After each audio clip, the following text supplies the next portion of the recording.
Ang bilis naman, akala ko ba ay next week pa ang business trip mo? Ang tanong na yon ang siyang huling pangunusap na namutawi sa labi ni Cora bago tumigil ang ikot ng mundo niya. Nakatayo siya sa pintuan ng kanilang silid, bitbit ang isang tray ng mainit na tsa para sa kanyang asawa. Ngunit ang narinig niya mula sa loob, isang matamis at malanding halakhak na hindi kanya, ang nagpahinto sa kanyang hininga. Sa loob ng silid, nakita ni Cora ang isang tagpo na bumura sa lahat ng pangakong binuo nila sa loob ng 5 taon. Si Artemio, ang lalaking pinakasalan niya, ay nakahilig sa kama habang ang mga daliri nito ay abala sa pag-aayos ng buhok ni Milagros. Sa ibabaw ng kumot, nakakalat ang mga dokumento ng Hunizyong na minana ni Cora mula sa kanyang mga magulang. "Don't worry, baby," ang boses ni Artemio, puno ng pangumutya at kawalang pakialam. "Sa 1 linggo, pipirma na ang asawa ko sa mga papeles na ito. Pagkatapos noon, wala na siyang laban. Ang resort na ito ay magiging sa atin na. At ang babaeng yon ay wala nang magagawa, kundi ang lumayas, kasama ang dinadala niya." Ang tray sa mga kamay ni Cora ay yumanig. Ang init ng tsa ay tumalsik sa kanya mga daliri, ngunit hindi niya naramdaman ang hapdi. Ang tanging nararamdaman niya ay ang unti-unting paglamig ng kanyang sikmura, na parang isang malaking yelo ang bumara sa kanyang lalamunan. Ang sanggol sa kanyang sinapupunan ay tila nakaramdam din ng kaguluhan. Isang malakas na sipa ang nagpaalala sa kanya na hindi lang siya ang nasasaktan. Dahan-dahan, humatpang siya paatras. Ang bawat pagdampi ng kanyang paa sa sahig ay parang pagtapak sa mga bubog. Ang mga pader na dati ay saksi sa kanilang mga tawa at pangarap ay biglang naging mga bilangguan ng kasinungalingan. Sa bawat tibok ng kanyang puso, tila may isang karayom na paulit-ulit na tumutusok, nagpapaalala sa kanya na ang lalaking mahal na mahal niya ay hindi kailanman naging kanya. Nang marinig niya ang paggalaw ng upuan sa loob, agad siyang tumalikod at humakbang palayo.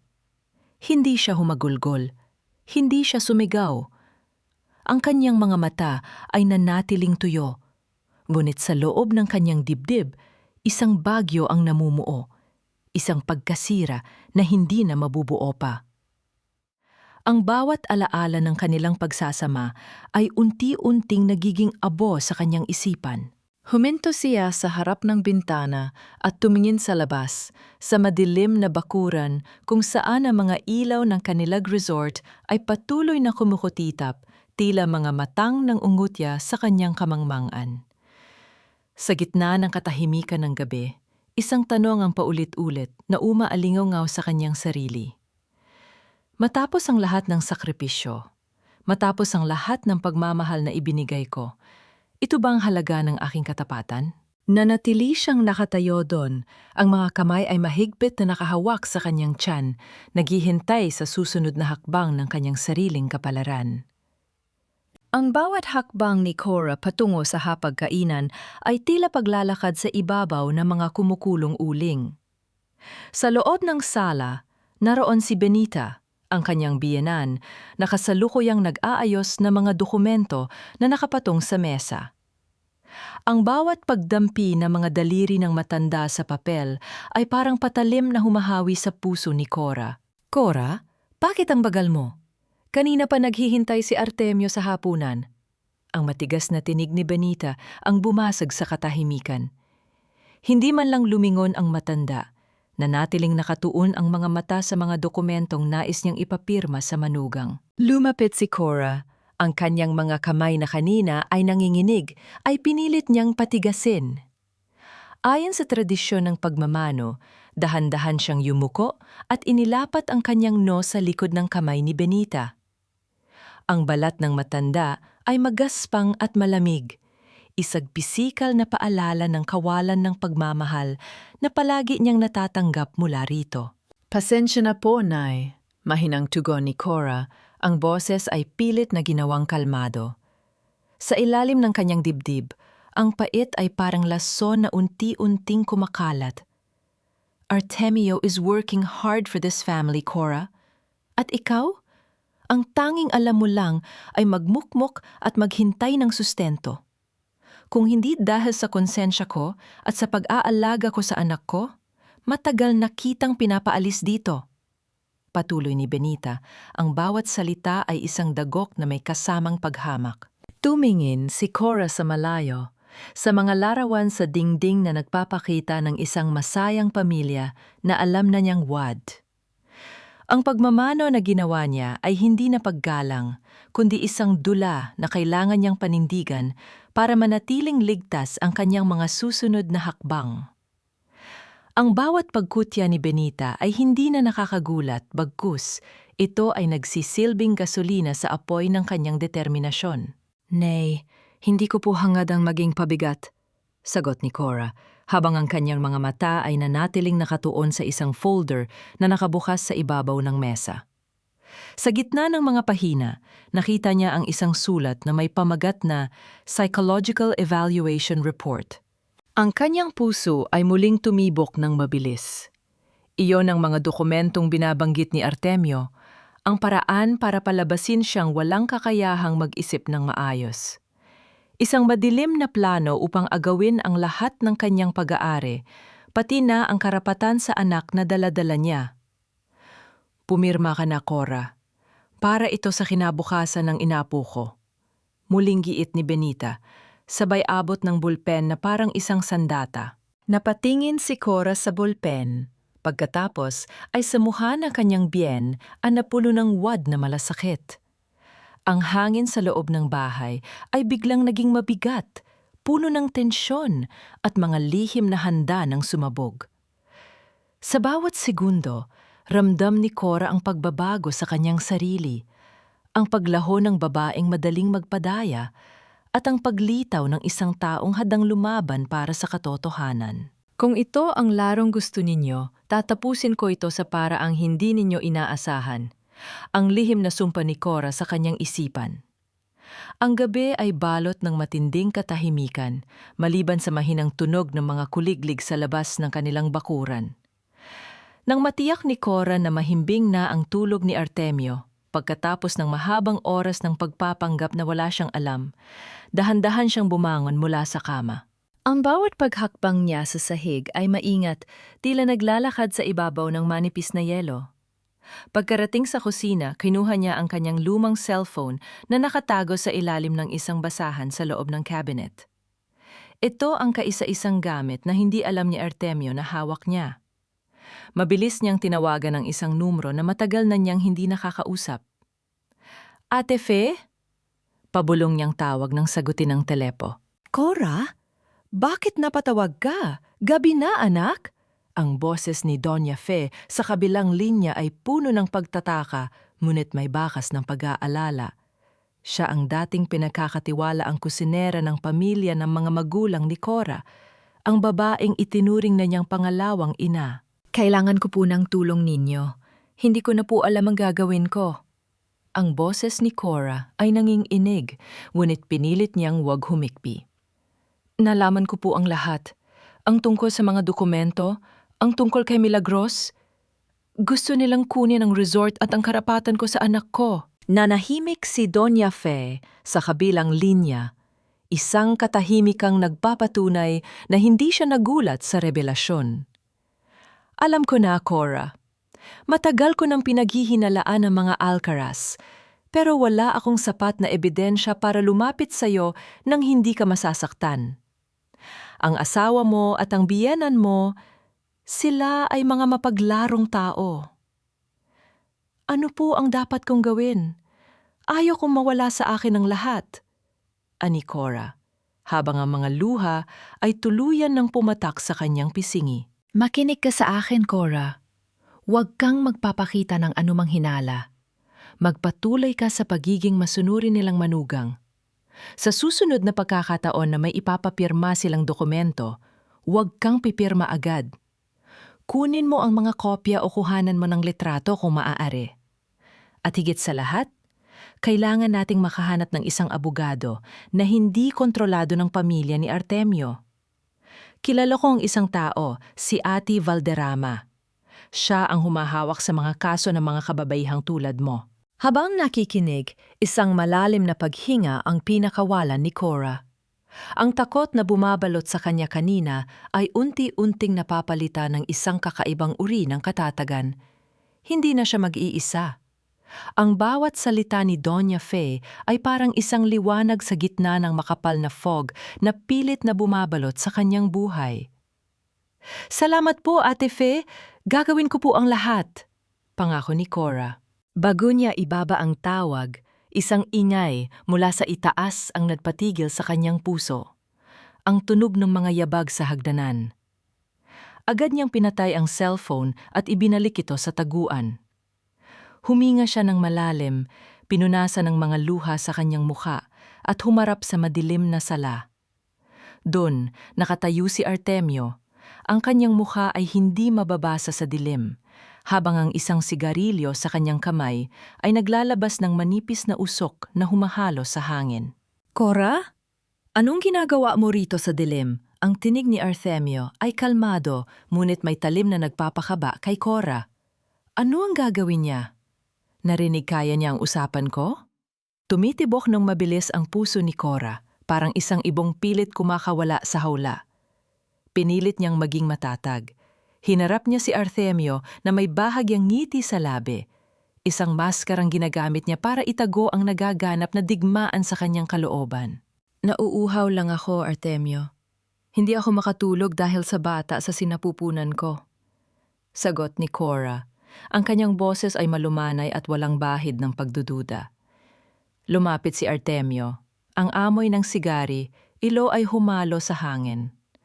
Tinitigan niya si Cora ng matagal. Ang mga mata ay parang sumusuri sa bawat sulok ng kanyang kaluluwa. Ganon ba? Akala ko may kausap ka sa telpono. Sino naman ang kakausapin ko sa oras na ito? Tanong ni Cora habang pinipilit na wag makinig ang kanyang mga kamay. Sa inaakala mo, ang tanging mundo ko ay ang bahay na ito at ang anak natin.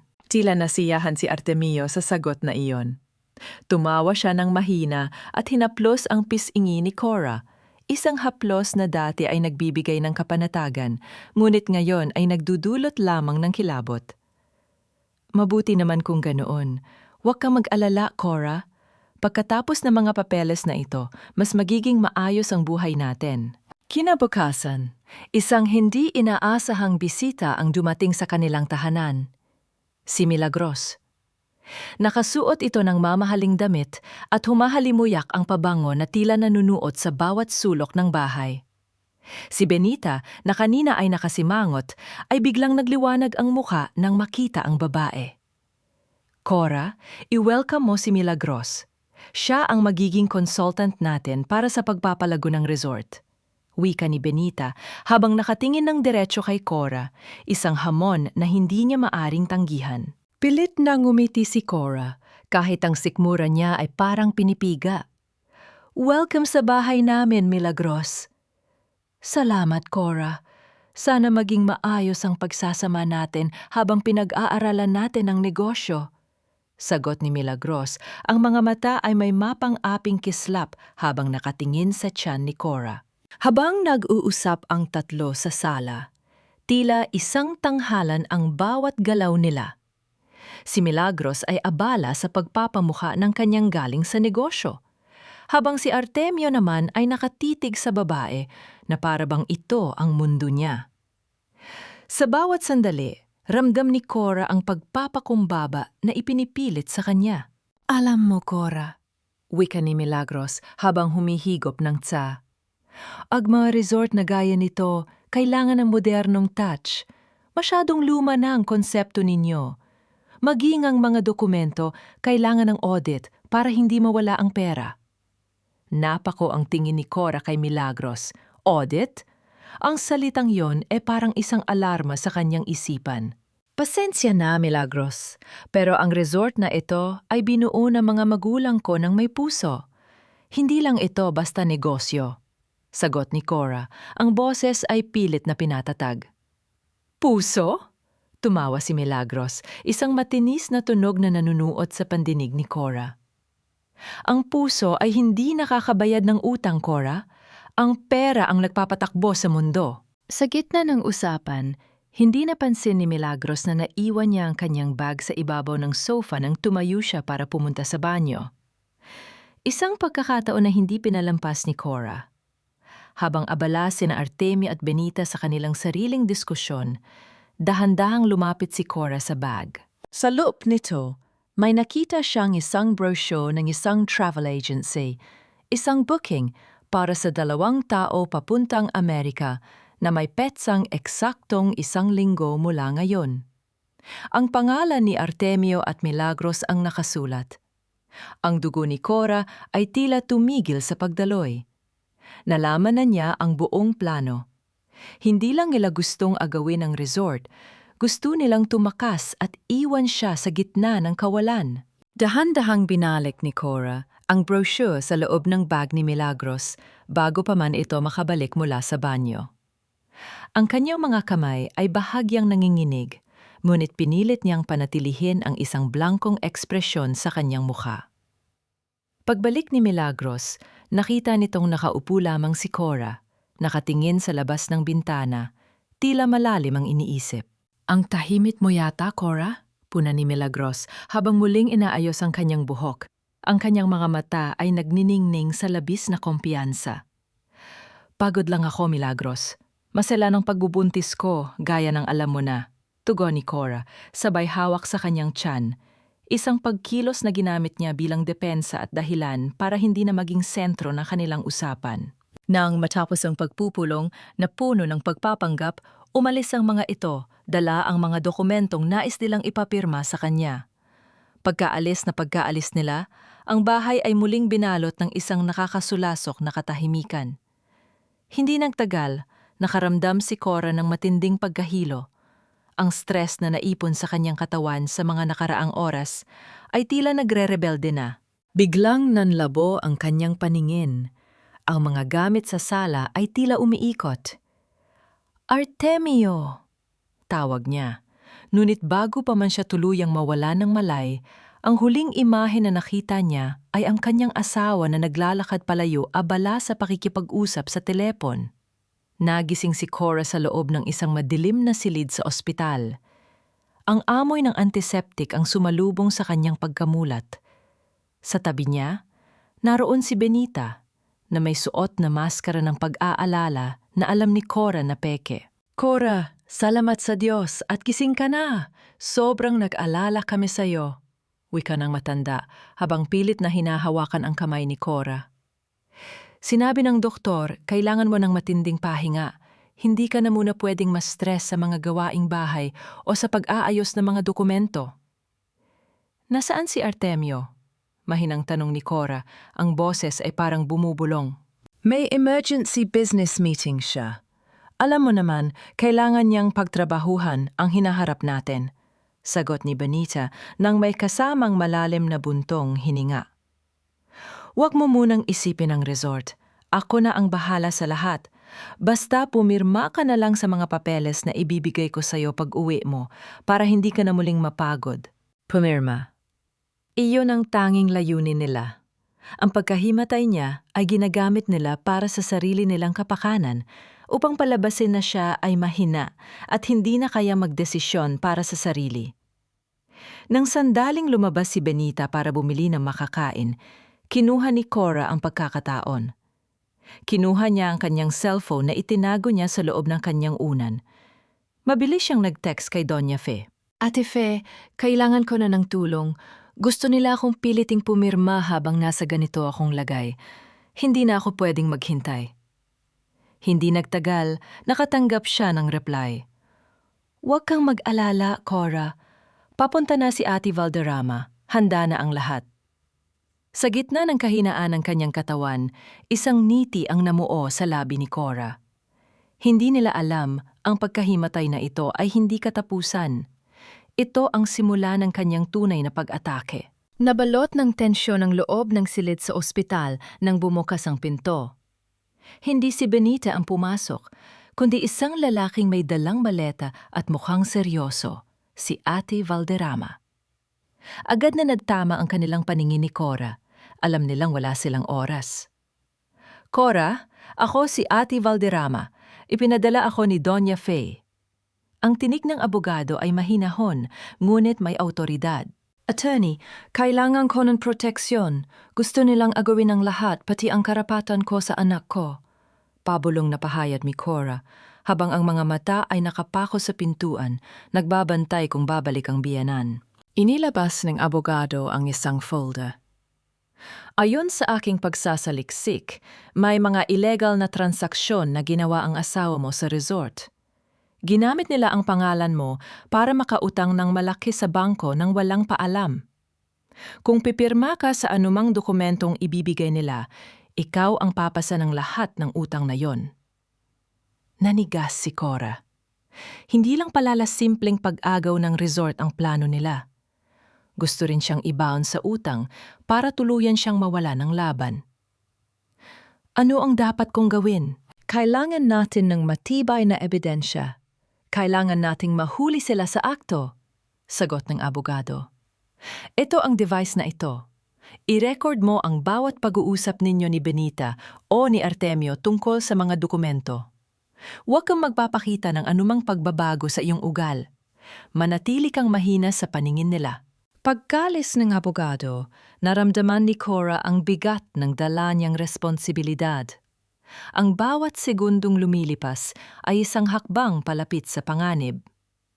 Ilang sandali pa, pumasok si Benita na may dalang pagkain. Ang muka ay puno ng wad na malasyakit. Cora, anak, kain ka na. Pagkatapos nito, may mga papeles na tayong kailangang ayusin para makauwi ka na. Wika ni Benita habang inilalapag ang pagkain sa mesa. Huminga ng malalim si Cora. Sa kanyang bulsa, ang maliit na recording device ay nakatago, handang magtala ng katotohanan. Sige po, Nay. Gusto ko na rin po makauwi, sagot ni Cora, pilit na pinatatag ang boses.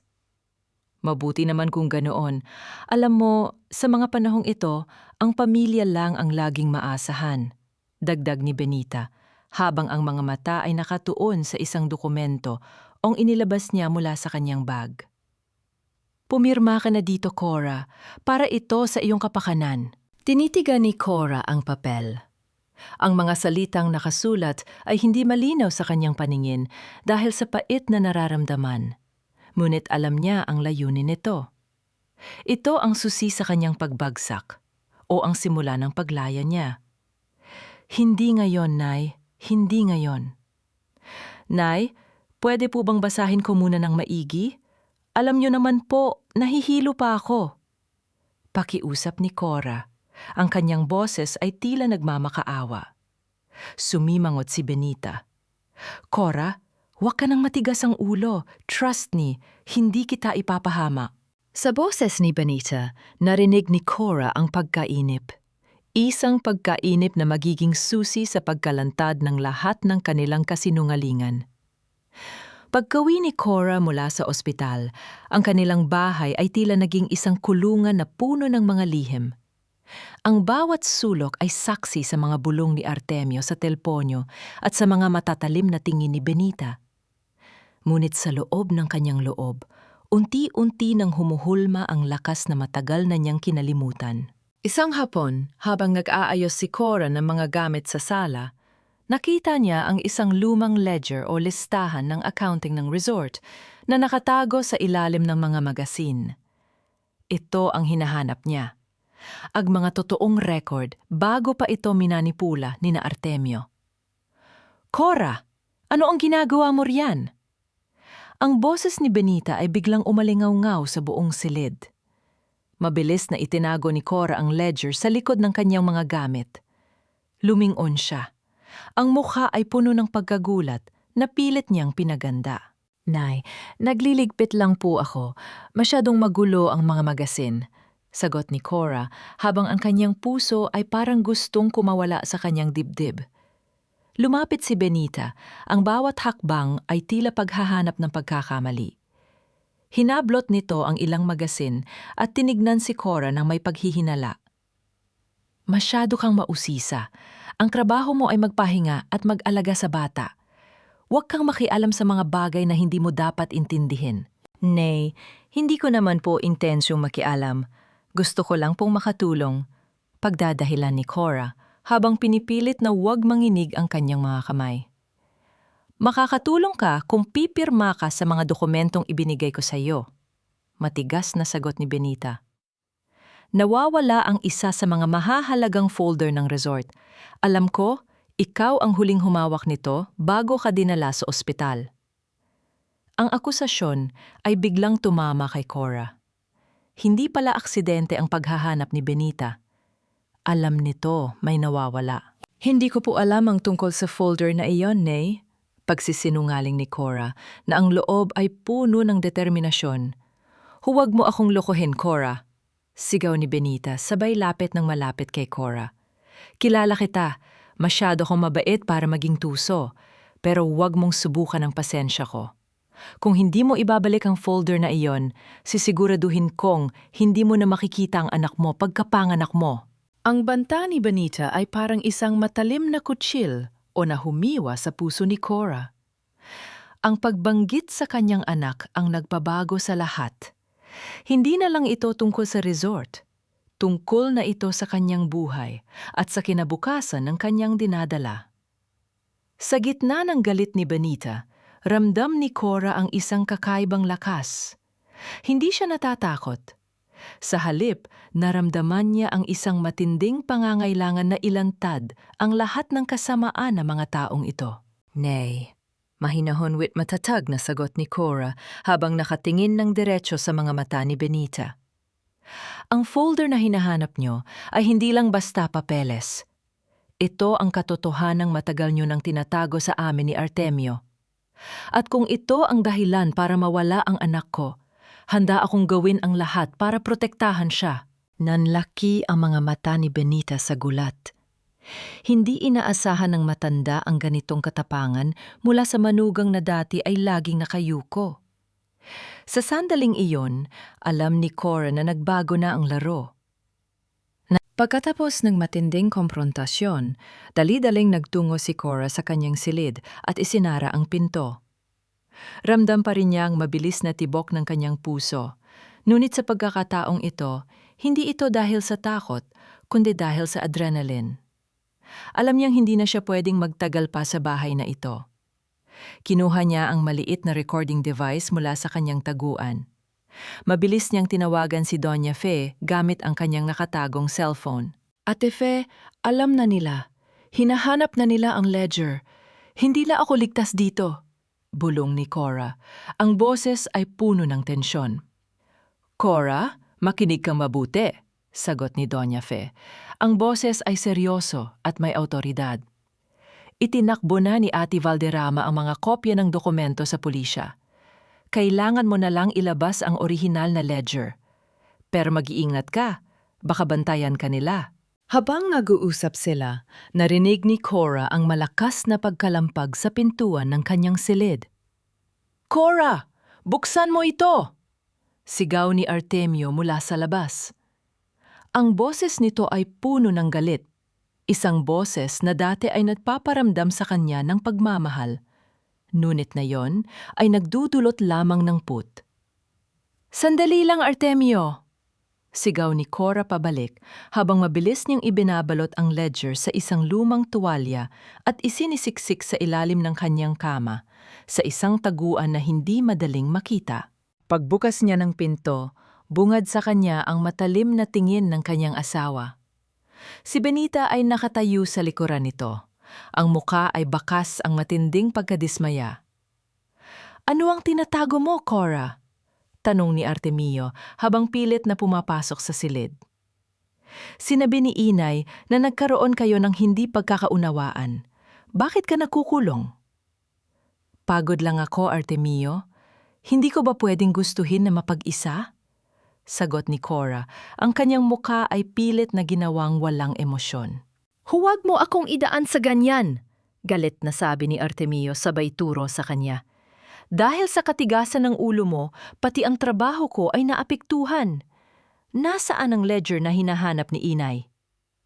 Napatingin si Cora kay Benita, na ngayon ay nakangisi ng nakakaloko. Alam niyang hindi na sila titigil. Wala akong alam sa sinasabi ninyo, mariin niyang sagot. Biglang hinawakan ni Artemio ang braso ni Cora. Isang hawak na masakit at puno ng puwersa. Cora, huwag mo akong pilitin na mawala ng respeto sa asawa ko. Ibigay mo ang kailangan namin. Sa sandaling yon, ramdam ni Cora ang sakit. Ngunit mas masakit ang katotohanan ang lalaking mahal niya ay handa siyang saktan para lang sa pera. Tumingin siya ng diretso sa mga mata ni Artemio. Ang kanyang paningin ay hindi natitinag. Artemio, kung gusto mo ang pera, kunin mo.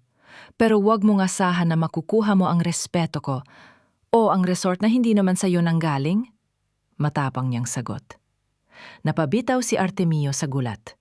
Si Benita naman ay tila hindi makapaniwala sa narinig. Ang katahimikan sa loob ng silid ay naging mabigat. Tila may malaking bagyo na naghihintay na sumabog. Napakayabang mo na, Cora, bulong ni Artemio. Ang kanyang muka ay namumula na sa galit. Tignan natin kung hanggang saan ang tapang mo pagkatapos ng gabing ito.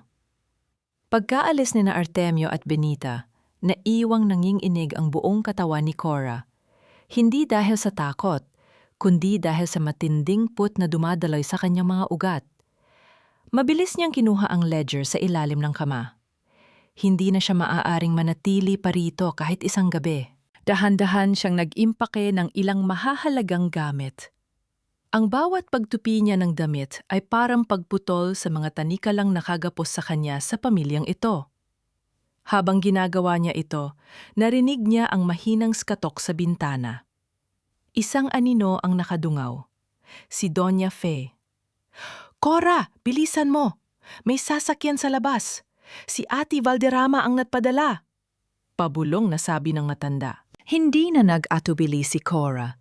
Inilagay niya ang ledger sa loob ng kanyang bag at maingat na bumaba sa bintana, tinitiis ang kirot sa kanyang tiyan na dala ng pagbubuntis. Nang makasakay siya sa sasakyan, nakita niya si Ate Valderrama na naghihintay sa loob. Safe ka na, Cora, ani ng abogado. Dinala ko ang mga ebidensya sa pulisya. Ngayon, ang kailangan na lang natin ay ang orihinal na ledger para tuluyang makasuhan sina Artemio at Milagros.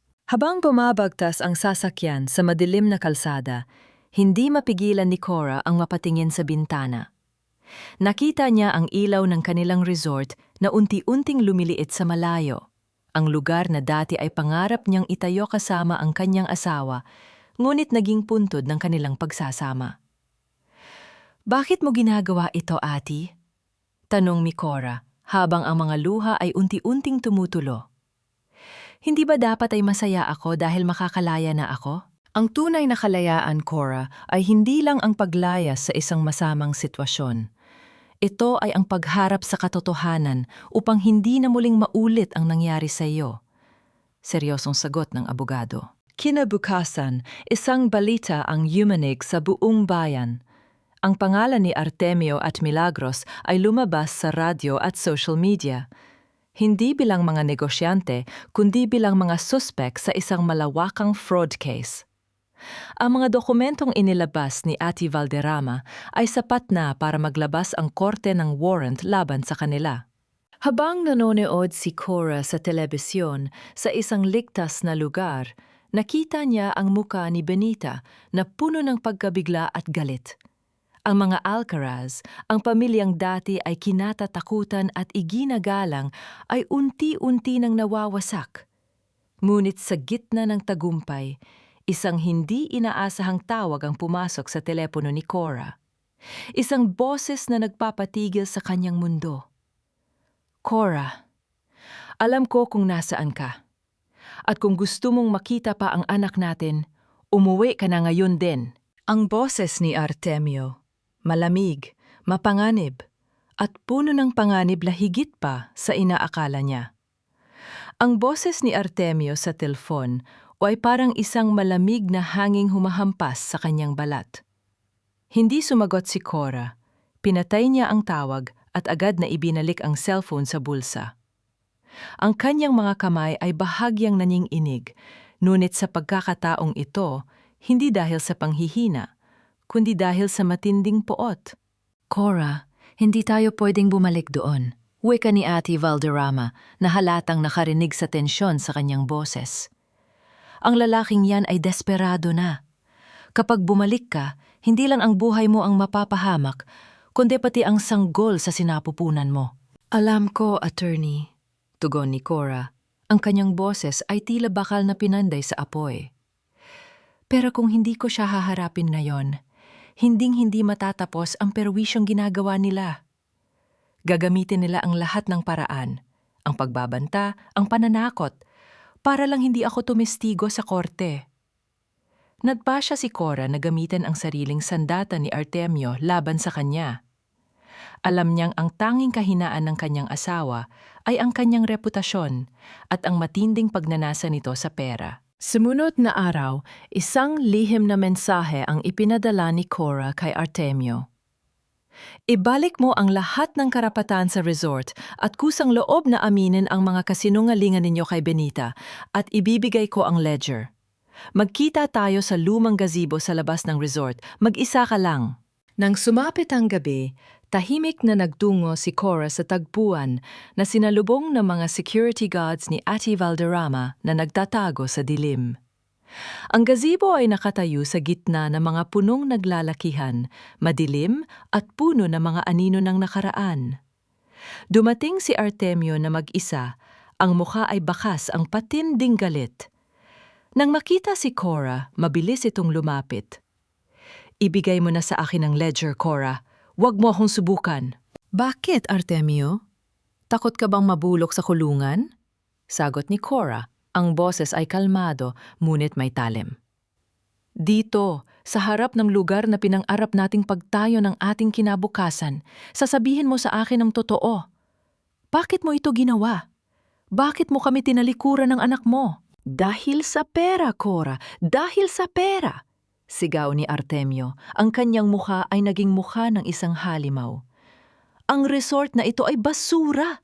Gusto kong maging milyonaryo kasama si Milagros, hindi mabuhay sa simpleng buhay kasama ang isang babaeng gaya mo na puro puso ang inaalok. Hindi alam ni Artemio, ang bawat salitang lumabas sa kanyang bibig ay naire-record ng isang maliit na device na nakatago sa kwintas ni Cora. At hindi lang yon, ang bawat salita ay naririnig ng mga pulis na nakabantay sa paligid. Narinig mo ba yon, Artemio? Tanong ni Cora habang unti-unting lumalabas ang mga pulis mula sa kadiliman. Ang mukha ni Artemio ay naging kasing puti ng papel. Ang kanyang mga mata ay nanlaki sa gulat habang nakatingin sa mga opisyal na papalapit sa kanya. Sa sandaling iyon, ang lahat ng kanyang mga plano, ang kanyang mga kasinungalingan at ang kanyang pagmamalaki ay naglaho na parang usok. Huli ka na sa laro mo, Artemio? Bulong ni Cora. Habang pinoposasan si Artemio, hindi man lang lumingon si Cora. Naglakad siya palayo. Ang bawat hakbang ay may dalanggaan. Ang bagyo ay tapos na, at sa wakas, nasilayan na niya ang liwanag ng isang bagong umagang. Ang pagbagsak ni Artemio ay parang isang domino na nagpabagsak sa buong imperyong itinayo sa kasinungalingan. Sa sumunod na araw, ang buong bayan ay puno ng bulong-bulungan tungkol sa pagkakaaresto sa asawa ni Cora. Ngunit hindi pa tapos ang laban. Ang susunod na target ay ang utak ng lahat, si Benita. Naganap ang paglilaitis sa isang maliit na courtroom. Ang hangin ay mabigat, puno ng tensyon at mga matang mapanghusga. Nakaupo si Cora sa witness stand. Ang kanyang likod ay tuwid. Ang kanyang muka ay kalmado. Isang malaking kaibahan sa babaeng minsang nanikluhod para lang makakuha ng kaanting atensyon mula sa kanyang biyenan. Nasa kabilang panig si Benita, ang kanyang muka ay bakas, ang pagkadismaya at pagkamuhi. Wala na ang kanyang pagiging sopistikada. Ang tanging natira ay ang isang matandang babaeng takot, mawala ang kanyang kinang. Cora de Montemayor, simula ng abogado ni Benita, sinasabi ninyong pilit kayong pinapirma sa mga dokumento. May pruweba ba kayo na alam ng kliyente ko ang ilegal na transaksyon ni Artemio? Inilabas ni Cora ang recording device na naglalaman ng usapan nila ni Benita sa ospital, kung saan malinaw na inuutusan siya nito na pumirma para sa kinabukasan ng inapo, kahit alam nitong peke ang mga papeles. Ang boses ni Benita ay umalingaw-ngaw sa loob ng bulwagan, isang boses na dati ay naguutos, ngayon ay nagsisilbing hatol sa kanya. Ang pamilya ay hindi basehan ng katapatan, attorney. Wika ni Cora. Ang kanyang boses ay malinaw at walang pag-aalinlangan. Ang pamilya ay dapat na proteksyon, hindi isang patibong para sa sariling interes. Tumayo si Benita, hindi na napigilan ang kanyang galit. Sinungaling ka? Ginawa ko ang lahat para sa resort na yan. Ang mga Montemayor ay walang alam sa negosyo kung hindi dahil sa akin. Ang paggamin na iyon ang naging huling kuko sa kabaon ng kanyang depensa. Ang mga hukom at ang mga tao sa loob ng courtroom ay nagbubulungan sa gulat. Ang pagiging matalino ni Benita ay siya ring naging dahilan ng kanyang pagbagsak. Paglabas ni Cora sa courtroom, sinalubong siya ni Doña Fe na may dalang isang baso ng tubig at isang mainit na yakap. Tapos na anak, nakita mo ba ang mukha niya? Wala na siyang laban. Bulong ng matanda. Ngunit hindi tumawa si Cora. Hindi rin siya nadiwang ng malakas. Tumingin lang siya sa papalubog na araw sa labas ng korte. Ang katarungan ay nakamit na, ngunit ang mga sugat sa kanyang puso ay sariwa pa. Alam niyang ang tagumpay na ito ay hindi magbabalik ng tiwala na nasira, ngunit ito ang magbibigay sa kanya ng kapayapaan na matagal na niyang hinahanap. Sa malayo, nakita niya si Milagros na nakaposas. Ang babaeng minsang humamak sa kanya ay isa na lamang anino ng kanyang dating sarili. Umuwi na tayo, Ate Fe, wika ni Cora. Marami pa akong dapat ayusin sa buhay ko. Sa buhay namin ng anak ko. Pagkatapos ng paglilitis, ang buhay ni Cora ay unti-unting bumalik sa normal. Ngunit ito ay isang normal na may bagong pundasyon. Ang mga Alcaraz ay wala na. At ang resort na dati ay naging bilangguan ng kanyang mga pangarap ay muling nabuksan, ngunit sa ilalim ng bagong pamamahala. Isang maaliwalas na umaga, naglakad si Cora sa dalampasigan na bahagi ng kanilang resort. Ang hangin ay sariwa, dala ang amoy ng asin at pag-asa. Hawak-hawak niya ang kanyang tiyan na malapit ng manganak. Sa likod niya, nakasunod si Doña Fe, na ngayon ay nagsisilbi na niyang kanang-kamay sa pagpapatakbo ng negosyo. Cora, may mga kliyente tayo mula sa Manila na gustong mag-book para sa isang seminar. Tungkol ito sa financial literacy para sa mga kababaihan. Masayang balita ni Doña Fe. Napangiti si Cora. Ito ang vision niya. Ang resort ay hindi na lamang isang lugar para sa mga bakasyonista. Isa na itong santuaryo. Sa bawat sulok ng lugar, naglagay siya ng mga babala at impormasyon tungkol sa karapatan ng mga kababaihan sa loob ng kasal at sa batas ng ari-arian. Habang naglalakad, may isang babaeng lumapit sa kanya. Isang lokal na residente na madalas makita ni Cora sa palengke. Cora, salamat sa pagtayo mo para sa amin. Dahil sa ginawa mo, marami ang natuto na hindi dapat matakot magsalita. Ang pasasalamat na yon ang nagpadama kay Cora na ang lahat ng sakit ay may saysay. Hindi lang siya nakaligtas, nagbigay siya ng lakas sa iba. Ngunit sa gitna ng kanyang bagong simula, isang liham ang dumating sa kanyang opisina, mula sa loob ng bilangguan, mula kay Artemio. Hindi ito isang pagbabanta. Ito ay isang maikling sulat na puno ng pagpapakumbaba. O marahil, isa pang paraan ng pagmamanipula. Cora, alam kong wala na akong karapatan sa buhay mo. Nakita ko ang balita tungkol sa resort. Amel kong nagtagumpay ka. Patawarin mo ako, hindi dahil sa gusto ko makalaya, kundi dahil sa huli. Natanto ko na ikaw lang ang tanging taong totoo ang malasyakit sa akin. Binasa ni Cora ang liham ng ilang beses. Walang galit, walang luha. Sa unang pagkakataon, naramdaman niya ang ganap na paglayo. Hindi dahil sa galit, kundi dahil sa kawalan na ng halaga ng lalaking iyon sa kanyang buhay. Kinuha niya ang isang lighter at dahan-dahang sinunog ang papel sa ibabaw ng isang ashtray. Pinanood niya itong maging abo. Tapos na ang kabanata mo, Artemio, bulong niya sa sarili. Ang susunod na pahina ng buhay ko ay para na lamang sa akin at sa anak ko. Paglingon niya, nakita niya ang bukang liwayway na sumisikat sa abot tanaw. Ang liwanag ay tumama sa kanyang mukha, nagbibigay ng ningning sa kanyang mga mata, isang ningning ng isang babaeng hindi na kailanman magpapadaya.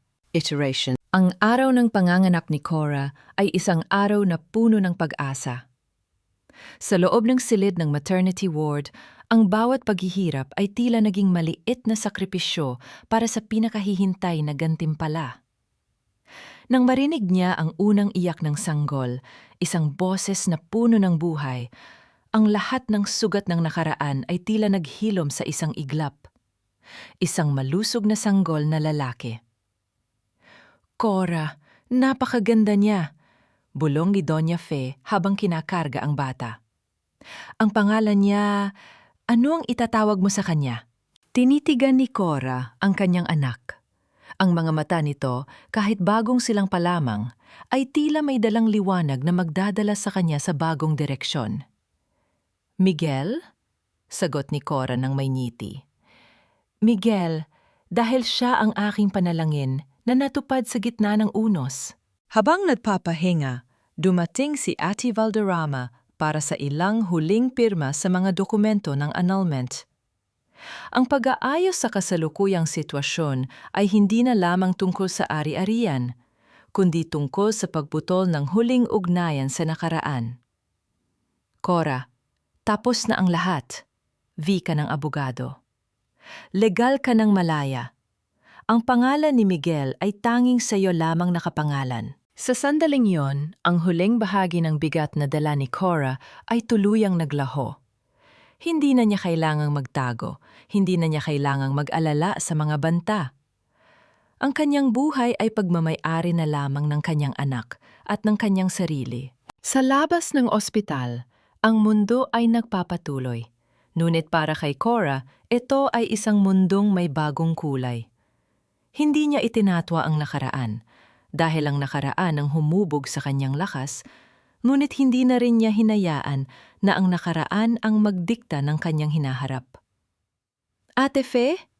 Tawag ni Cora habang nakatingin sa labas ng bintana ng ospital kung saan kitang-kita ang papalubog na araw. Salamat sa hindi pagbitaw sa akin nung mga panahong akala ko ay wala na akong silbi. Anak, ang mga tulad mo ang hindi dapat nawawala sa mundong ito, sagot ng matanda habang hinahaplos ang kanyang buhok. Ang mga babaeng marunong lumaban para sa kanilang karangalan ang siyang nagbibigay ng inspirasyon sa amin. Sa gabing iyon, habang kayakap si Miguel, isang pangako ang binuo ni Cora sa kanyang sarili. Hindi na niya hahayaan na ang sinuman, kahit pa ang mga taong pinakamalapit sa kanya, ang maging dahilan ng kanyang pagpapakumbaba. Siya na ang magiging boses ng mga kababaihan sa kanilang bayan na dumaranas ng katulad na pagsubok. Ang kanyang kwento ay hindi nagtapos sa paghihiganti. Ito ay nagtapos sa pagpili sa sariling kaligayahan at sa paglilingkod sa kapwa. Ang bawat luha na pumatak noon ay naging matabang lupa para sa masaganang kinabukasan na kanyang aanihin. Lumipas ang 2 taon. Ang resort na dating naging pugad ng panlilinlang ay isa na ngayong mataong santuwaryo para sa mga kababaihang naghahanap ng bagong simula. Ang ingay ng mga bata sa playground at ang masayang tawanan ng mga bisita ang nagsisilbing musika ng tagumpay ni Cora. Ngayon ay araw ng pagbubukas ng Montemayor Foundation, isang programang itinatag ni Cora para magbigay ng legal at emotional support sa mga abusadong asawa. Nakatayo si Cora sa entablado, suot ang isang simpleng puting bestida, hawak ang kamay na kanyang anak na si Miguel na nagsisimula ng maglakad ng matatag. Noong una, akala ko ang pagmamahal ay ang pagtitiis, panimula ni Cora. Ang kanyang boses ay puno ng kumpiyansa na dating hindi niya taglay. Akala ko ang pagiging mabuting asawa ay ang pagpikit sa mga kasinungalingan. Pero natutunan ko, ang tunay na pagmamahal ay nagsisimula sa pagrespeto sa sarili. Sa ibaba ng entablado, nakikinig ng mabuti ang mga kababaihan. Mga mukhang bakas ang pait ng nakaraan, ngunit na yon ay may bakas na ng pag-asa. Nakita ni Cora si Doña Fe sa gilid. Punong-puno ng pagmamalaki ang mga mata. Hindi ko ito ginawa para maghiganti, pagpapatuloy ni Cora, habang ang kanyang tingin ay tumama sa malayo, sa dagat na saksi sa lahat ng kanyang pinagdaanan. Ginawa ko ito dahil naniniwala ako na bawat isa sa inyo ay may karapatang maging malaya, may karapatang mahalin ng tapat, at may karapatang bumuo ng sariling kwento. Pagkatapos ng seremonya, nilapitan siya ng isa sa mga kliyente ng foundation, isang batang ina na kamakailan lang ay nakalaya sa isang mapang-abusong relasyon. Cora, paano mo nagawang hindi mawala ng pag-asa? Tanong nito. Napanghiti si Cora habang hinihimas ang buhok ni Miguel. Dahil na-realize ko na ang bawat sugat ay hindi para pumatay sa atin, kundi para maging paalala kung gaano tayo katibay. Huwag mong hayaang ang nakaraan ang magsulat ng susunod mong pahina. Habang papalubog ang araw, naglakad-lakad si Cora sa dalampasigan kasama si Miguel. Wala na ang takot sa kanyang puso. Ang resort, ang pundasyon, at ang kanyang anak, ito ang kanyang bagong imperyo. Isang imperyong binuo hindi sa kasakiman, kundi sa katotohanan at paghilom. Sa bawat alon na humahampas sa pampang, naririnig ni Cora ang tinig ng kanyang sarili na bumubulong. Malaya na ako. At sa wakas, masaya na ako. Lumipas ang 2 taon. Ang resort na dating naging pugad ng panlilinlang ay isa na ngayong mataong santuwaryo para sa mga kababaihang naghahanap ng bagong simula. Ang ingay ng mga bata sa playground at ang masayang tawanan ng mga bisita ang nagsisilding musika ng tagumpay ni Cora. Ngayon ay araw ng pagbubukas ng Montemayor Foundation, isang programang itinatag ni Cora para magbigay ng legal at emotional support sa mga abusadong asawa. Nakatayo si Cora sa entablado, suot ang isang simpleng puting bestida, hawak ang kamay ng kanyang anak na si Miguel na nagsisimula ng maglakad ng matatag.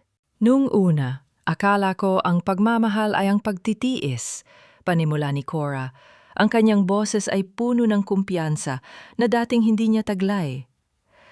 Akala ko ang pagiging mabuting asawa ay ang pagpikit sa mga kasinungalingan. Pero natutunan ko, ang tunay na pagmamahal ay nagsisimula sa pagrespeto sa sarili. Sa ibaba ng entablado, nakikinig ng mabuti ang mga kababaihan. Mga mukhang bakas ang pait ng nakaraan, ngunit na yon ay may bakas na ng pag-asa.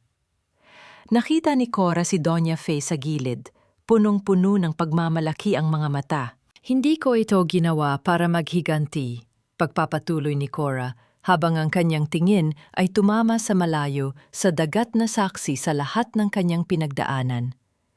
Ginawa ko ito dahil naniniwala ako na bawat isa sa inyo ay may karapatang maging malaya, may karapatang mahalin ng tapat, at may karapatang bumuo ng sariling kwento.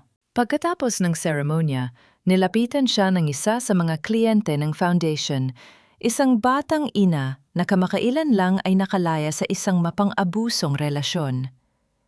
Cora, paano mo nagawang hindi mawala ng pag-asa? Tanong nito. Napangiti si Cora habang hinihimas ang buhok ni Miguel. Dahil na-realize ko na ang bawat sugat ay hindi para pumatay sa atin, kundi para maging paalala kung gaano tayo katibay. Huwag mong hayaang ang nakaraan na magsulat ng susunod mong pahina. Habang papalubog ang araw, naglakad-lakad si Cora sa dalampasigan kasama si Miguel. Wala na ang takot sa kanyang puso. Ang resort, ang pundasyon, at ang kanyang anak, ito ang kanyang bagong imperyo. Isang imperyong binuo hindi sa kasakiman, kundi sa katotohanan at paghilom.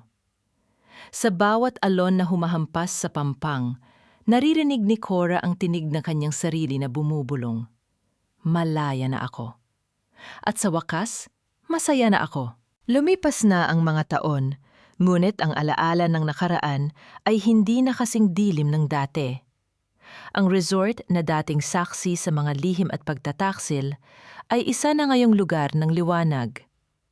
Sa bawat paglubog ng araw, ang dalampasigan ay nagiging saksi sa mga ngiti ng mga babaeng muling nakabuo ng kanilang mga pangarap.